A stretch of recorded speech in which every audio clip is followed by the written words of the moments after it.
Esta é a história de um coração partido pelo desprezo de quem deveria oferecer refúgio.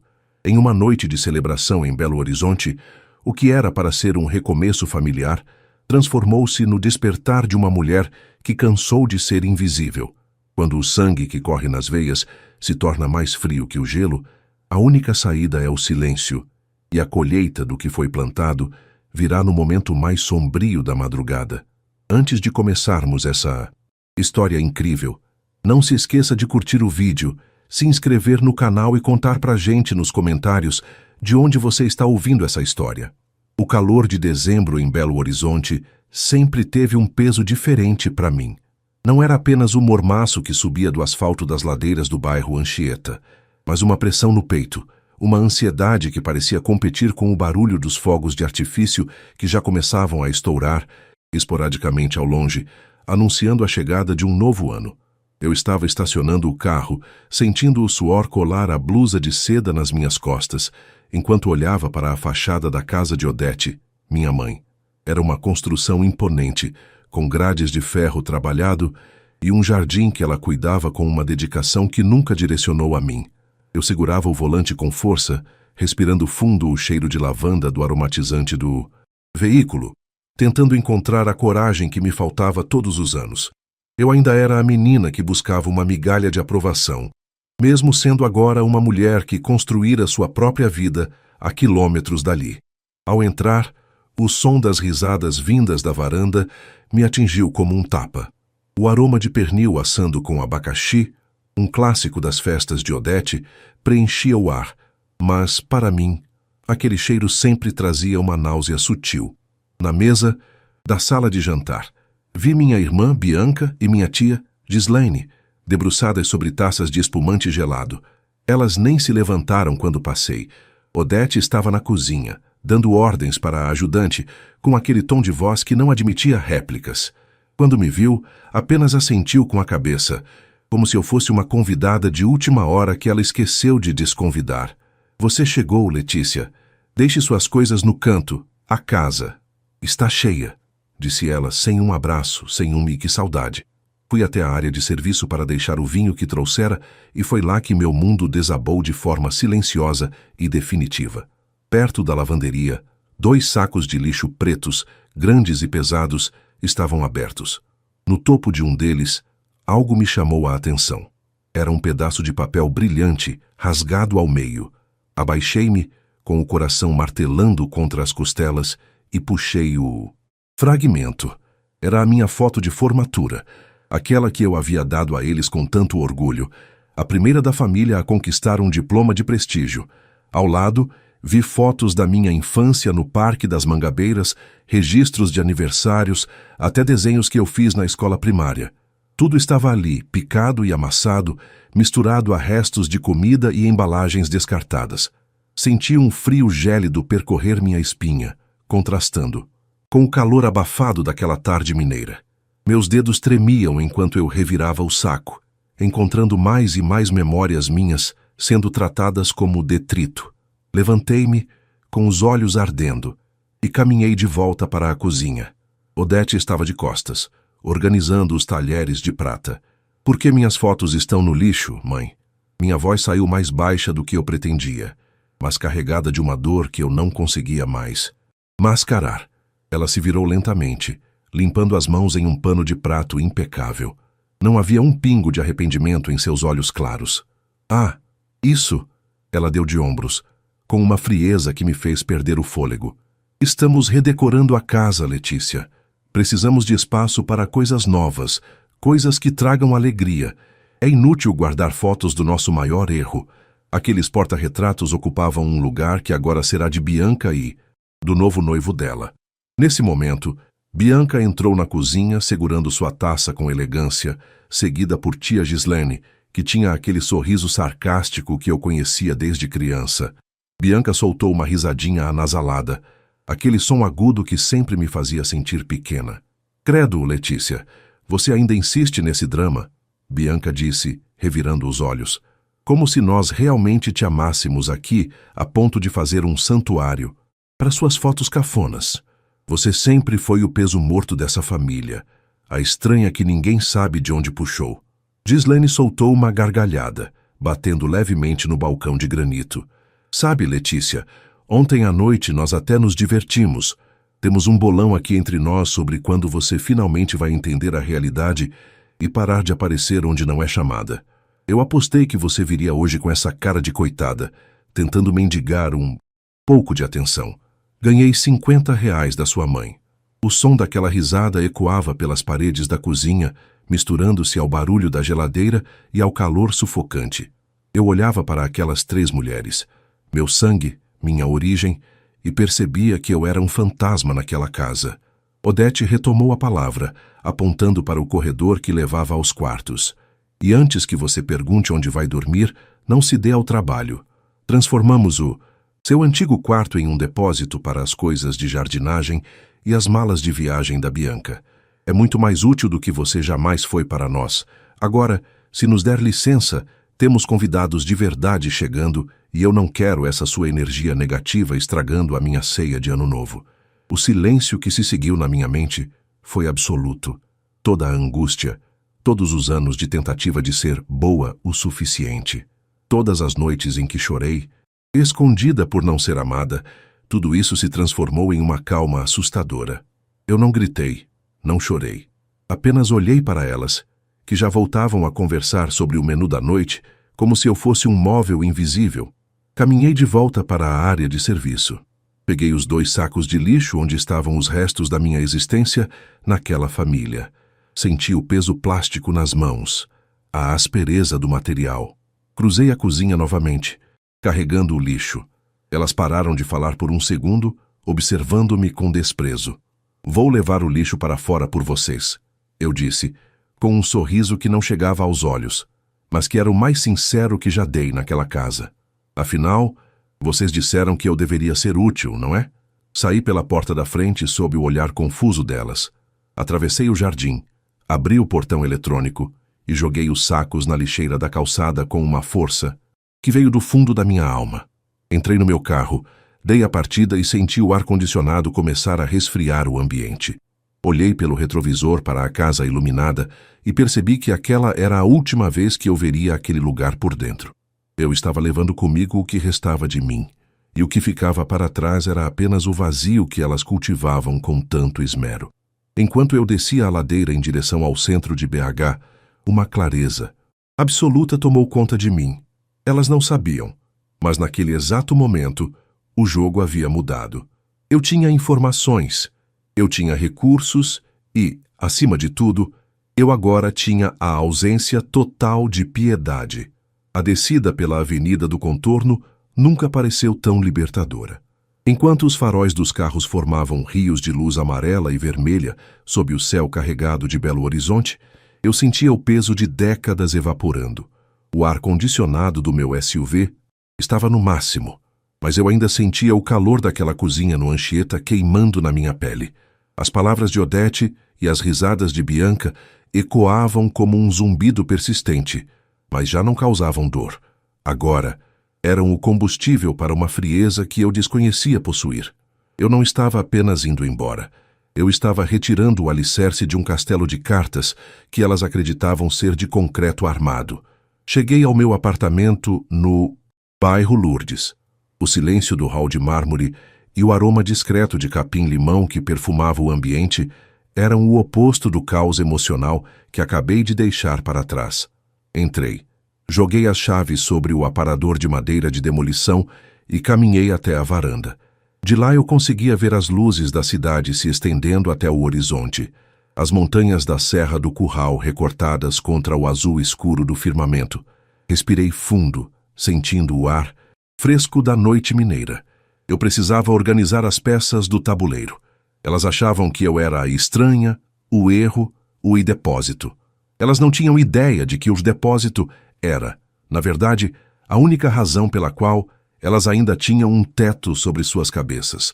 Pouca gente sabia, mas meu sucesso no mercado financeiro e na gestão de patrimônios de alto luxo em São Paulo e aqui em BH não era apenas sorte. Eu me tornei sócia de uma das maiores firmas de recuperação de ativos do estado. 3 anos atrás, Quando meu pai faleceu em meio a uma confusão de dívidas fiscais e má administração da confecção da família, fui eu quem agiu nas sombras. Odete e Bianca, sempre ocupadas demais com chás beneficentes e viagens para o exterior que não podiam pagar, nunca leram os contratos que assinaram. Elas acreditavam que a herança era um poço sem fundo de recursos. Na realidade, a casa no Anchieta, o sítio em Nova Lima e até o carro de Bianca estavam penhorados.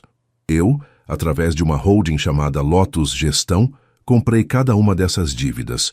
Eu era, tecnicamente, a dona da vida delas, mas mantive o segredo por um resquício de esperança de que um dia elas me amariam pelo que eu era, não pelo que eu possuía.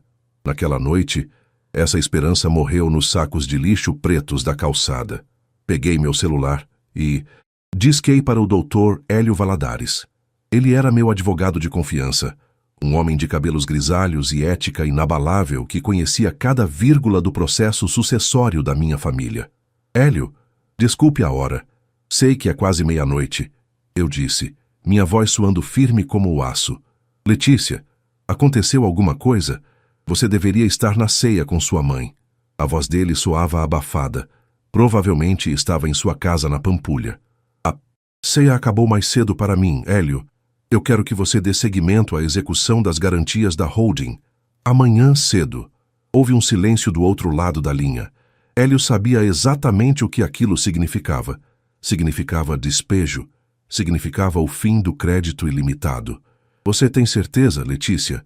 Uma vez que o oficial de justiça for acionado e as contas forem bloqueadas para o pagamento das parcelas em atraso da Lotus, não haverá volta. Elas ficarão na rua em menos de 90 dias. Elas jogaram minhas fotos de infância no lixo, Hélio.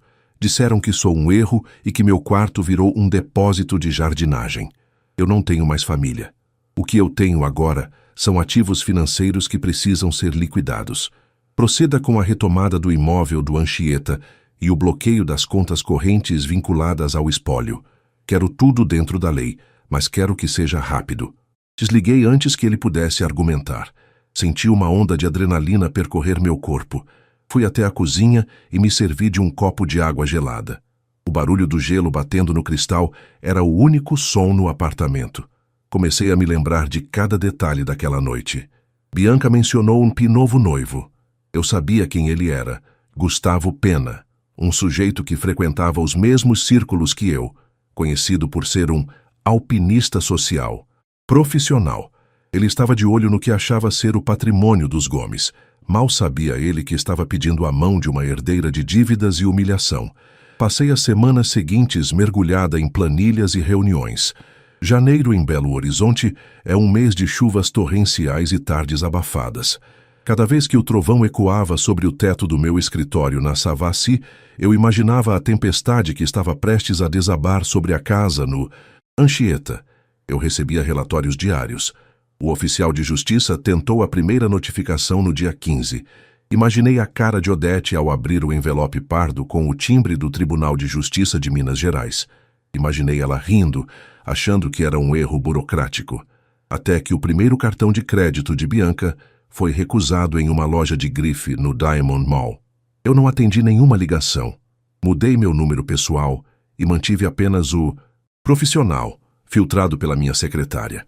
As mensagens no WhatsApp que elas mandavam para o meu número antigo, que eu ainda monitorava por um tablet, começaram a mudar de tom. No início, eram ordens. Letícia, ligue para o banco. Houve um erro com o cartão da sua irmã. Depois, tornaram-se passivas agressivas. Sua ingrata, você sabe que não podemos lidar com essas coisas sozinhas. No final de fevereiro, o tom era de desespero. Letícia, pelo amor de Deus, tem um homem aqui falando em reintegração de posse. Onde você está? Eu lia tudo enquanto tomava meu café matinal, observando o sol nascer atrás dos prédios. O bolão da tia Gislene deve ter ficado bem interessante agora. Eu me perguntava se ela ainda estava rindo ou se já estava preocupada com o fato de que a casa onde ela morava de favor também pertencia à holding.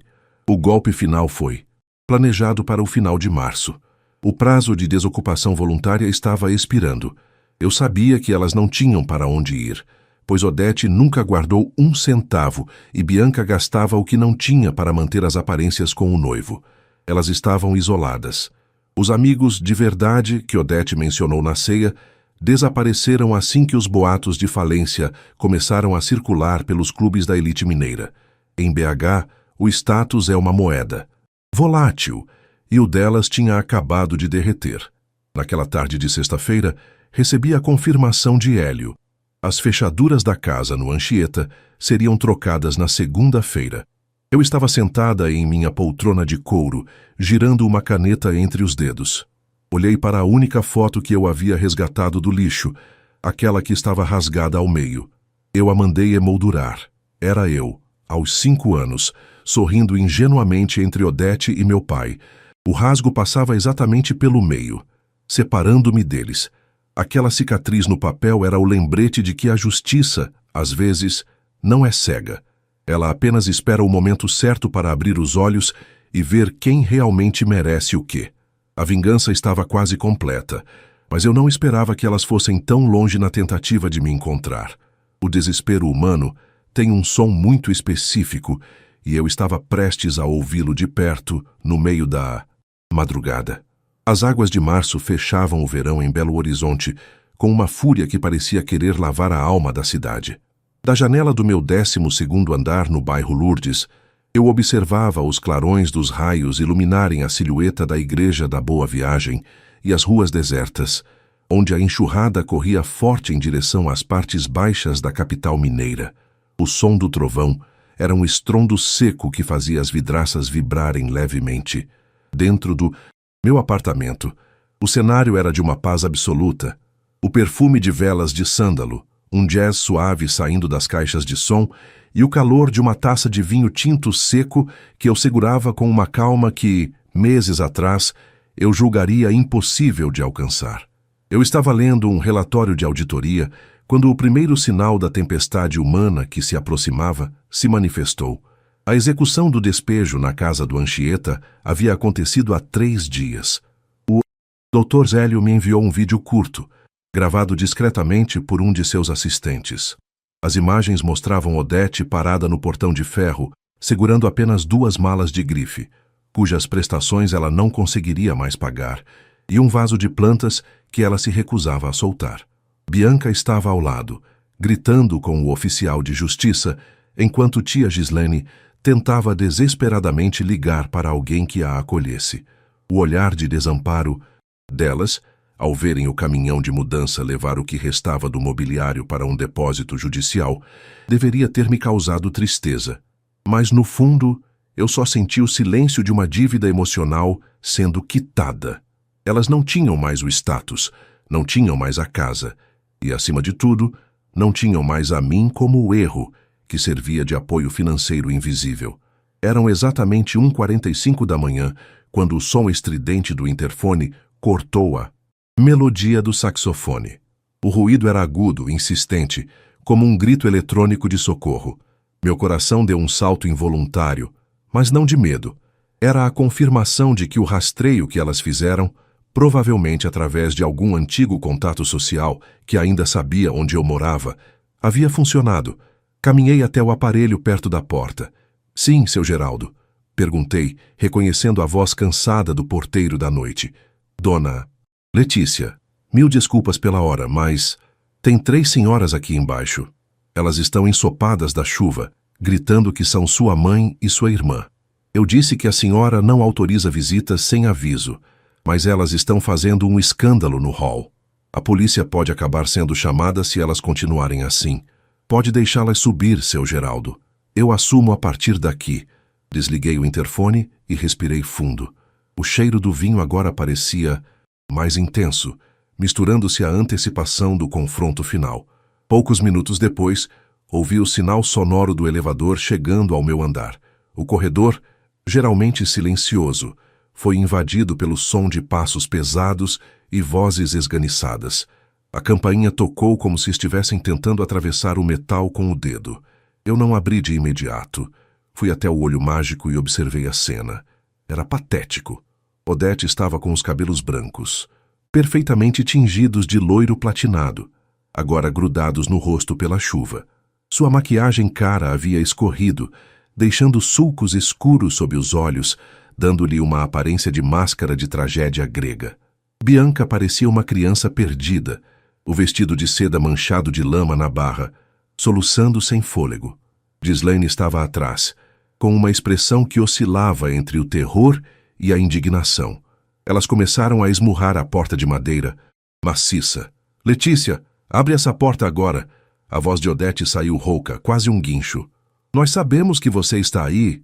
Como você teve coragem? Sua própria família na rua. Estávamos brincando, Letícia. Aquela história das fotos foi uma brincadeira boba. Você sempre foi muito sensível. Por favor, atenda.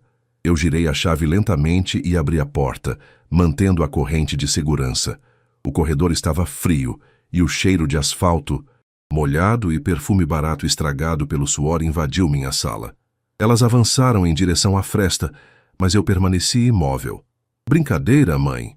Usei a palavra mãe, com um sarcasmo que pareceu um chicote.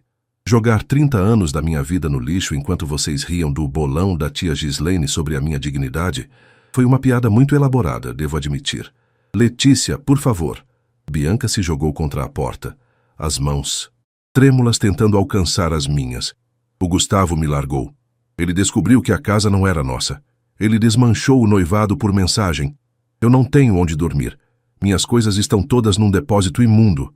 Você não pode fazer isso conosco. Somos seu sangue. O sangue que vocês disseram que era um erro? Perguntei, minha voz soando baixa e letal. O erro agora mora no Lourdes, Bianca. O erro é dono de tudo o que vocês pensavam que possuíam. Eu comprei as dívidas de vocês como quem compra lixo para reciclagem. Mas descobri que algumas coisas não podem ser recicladas. O caráter de vocês é uma delas. Odete começou a chorar de verdade agora. Um choro feio, sem o controle que ela sempre ostentou nos jantares da Savassi. Ela tentava se recompor, ajeitando a gola do casaco molhado. Letícia, minha filha, nós cometemos um erro, sim. Estávamos estressadas com as contas, com a morte do seu pai. Não sabíamos o que estávamos dizendo. Mas agora somos só nós 4. Por favor, deixe-nos entrar. Amanhã nós resolvemos os papéis. Você devolve a casa e nós voltamos a ser o que éramos. O que éramos, Odete? Eu era a sua carteira e o alvo das suas frustrações. Vocês eram as parasitas de um patrimônio que meu pai nem tinha mais. Dei um passo atrás, preparando-me para fechar a porta. Vocês queriam um depósito, não é? O quarto de jardinagem deve estar vazio agora. Sugiro que procurem um abrigo, porque esta porta nunca mais vai se abrir para vocês. O desespero delas atingiu o ápice. Elas começaram a gritar frases desconexas. Nós te amamos. Não nos destrua. Isso é crime. Eu apenas as observei por alguns segundos, memorizando aquela imagem. Não havia ódio em mim, apenas uma indiferença profunda e definitiva. O ciclo estava se fechando. Elas não eram mais as gigantes que me assombravam na infância. Eram apenas 3 mulheres quebradas pela própria soberba, implorando por misericórdia a quem elas nunca ofereceram compaixão. Boa noite, Odete. Boa noite, Bianca. Ghislaine, espero que o bolão de hoje tenha valido a pena, eu disse, soltando a trava e fechando a porta com um clique seco e final. Encostei as costas na madeira e ouvi o som delas esmurrando o lado de fora por mais alguns minutos, os gritos sendo abafados pelo isolamento acústico do meu apartamento. Eventualmente, os gritos se transformaram em murmúrios e, depois, ouvi o som do elevador sendo chamado novamente. O silêncio voltou a reinar no meu refúgio. Eu caminhei até a mesa, peguei a foto emoldurada da menininha rasgada ao meio e a coloquei sobre o aparador. Pela primeira vez em anos, eu não me sentia mais rasgada. Eu estava inteira, enquanto o mundo delas se desfazia lá fora, sob a chuva incessante de Belo Horizonte. A manhã seguinte ao confronto na madrugada, nasceu com um sol pálido, filtrado pelas nuvens que ainda restavam da tempestade. O céu de Belo Horizonte tinha aquele tom de azul lavado, típico de quando a poeira da cidade é assentada pela chuva forte. Eu me levantei antes do despertador, sentindo uma leveza que beirava o estranhamento. Não havia mais o peso da expectativa. nem a sombra daquelas 3 mulheres sobre os meus ombros. O silêncio do meu apartamento no Lourdes era, pela primeira vez, uma escolha e não um refúgio. Preparei um café coado na hora, sentindo o aroma intenso do grão mineiro preencher a cozinha planejada, e me sentei à mesa para observar o movimento lá embaixo. O trânsito na rua Santa Rita Durão começava a ganhar corpo, mas, para mim, o tempo parecia ter desacelerado. 3 meses se passaram desde aquela noite. O processo de liquidação dos bens da família correu como uma engrenagem bem lubrificada. O Dr. Hélio Valadares foi implacável. Sob minhas ordens, não houve acordos de cavalheiros, nem jeitinhos mais para estender prazos. A casa no Anchieta, aquele palco de tantas humilhações disfarçadas de jantares elegantes, agora pertencia inteiramente à minha holding.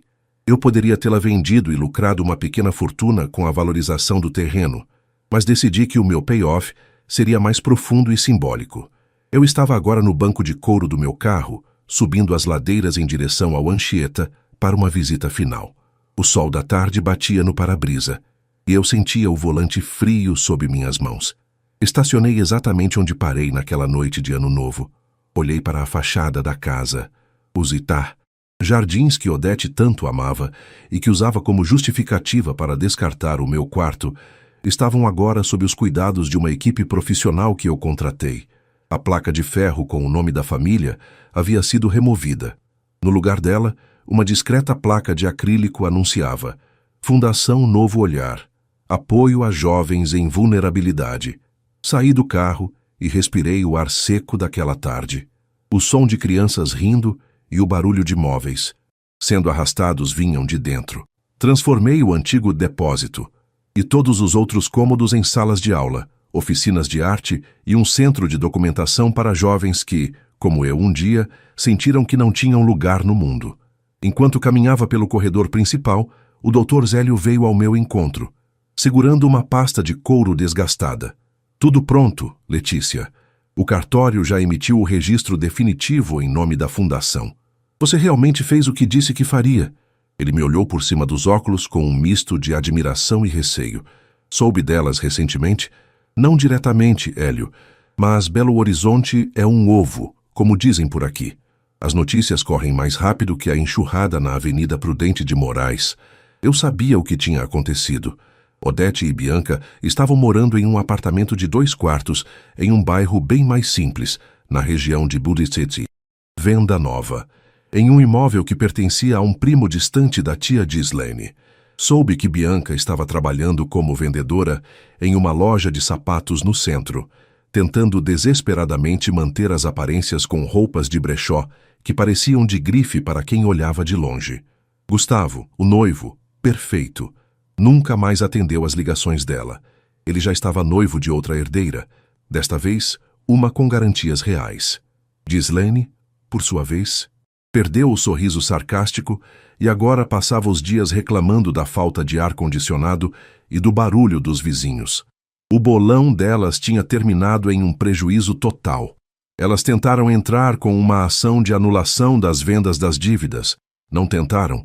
Perguntei, observando uma das novas janelas da casa. Tentaram, mas o juiz nem sequer deu andamento. Estava tudo documentado, Letícia. Elas assinaram cada papel por livre e espontânea vontade para manter o estilo de vida que não lhes pertencia. Elas cavaram o próprio buraco. A única coisa que a sua mãe me perguntou, na última vez que nos falamos por telefone, foi se você não teria piedade de deixar pelo menos o conjunto de jantar de prata. Eu soltei uma risada curta, sem alegria. A prata foi leiloada para comprar os computadores da sala de informática, Hélio.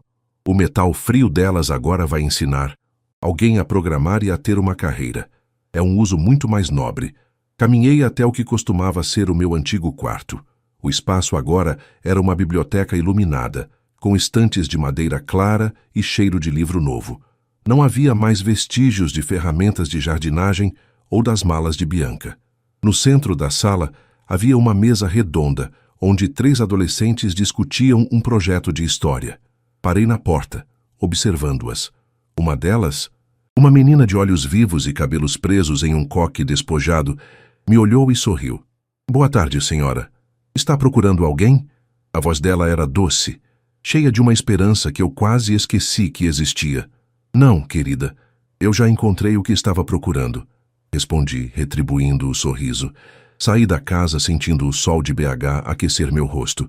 Antes de entrar no carro, olhei para a lixeira na calçada, a mesma onde joguei meus sacos de memórias meses atrás. Hoje, ela estava vazia e limpa. Entrei no veículo, dei a partida e, pelo retrovisor, vi a imagem daquela casa se tornando cada vez menor. Eu não precisava mais de vingança, porque a justiça já havia feito o seu trabalho. A vingança é um fogo que consome quem a pratica, mas a justiça é a construção de algo novo sobre as cinzas do que foi destruído. Enquanto eu dirigia pela Avenida do Contorno, sentindo o vento entrar pela janela, percebi que o rasgo na minha foto de infância ainda existia, mas eu o tinha colado com ouro, como na técnica japonesa do kintsugi. As cicatrizes estavam lá, mas elas agora faziam parte de uma peça muito mais valiosa e resistente.